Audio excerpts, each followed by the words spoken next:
Hey,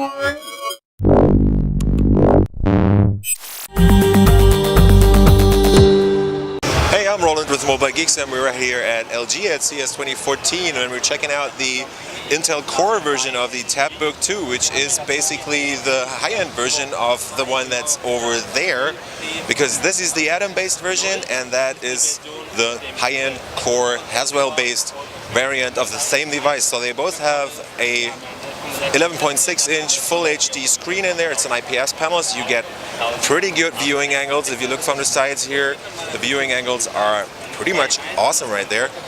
This one has 4 gigs of RAM in there. I don't know about the size of the hard drive, and I'll just check it out for a second. This one has a 128 gig SSD in there. It weighs in at 1.05 kilograms or 2.31 pounds on this.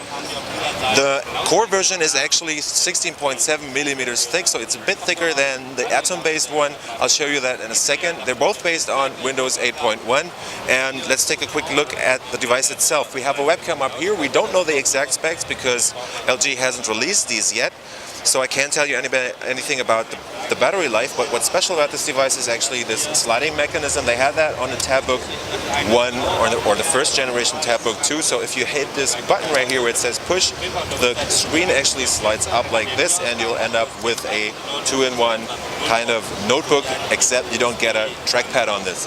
Let's take a look around. We have the headset jack over here. The micro SD card slot is actually underneath that volume rocker you see up there. That's the push button for this lovely screen that makes you almost drop the device. Back here you get this highly technical sliding or hinge design back there. Let's fold it back together. That's a screen right there.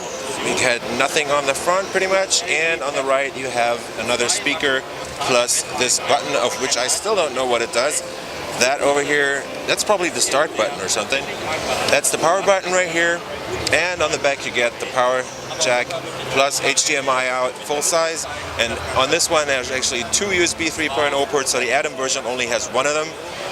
And that is a micro USB port right there, and you actually have fan vents because the Intel Core i5 4005U that's in this device actually needs some fan vents to get its heat out. Let's try and compare these two devices. They both look pretty much the same, but if you look down here, you'll actually notice that the base on the Atom version is a bit thinner, and I'm just going to put both of them on top of each other. I'm just going to be mad like this. So you have the Atom-based one on top, and you'll see that the lower one, which is the Core version, is just a tiny bit thicker, which is about 3 millimeters. So I was rolling with Mobile Geeks, checking out the LG Tabbook 11.6-inch Tabbook 2 with Intel Core in there.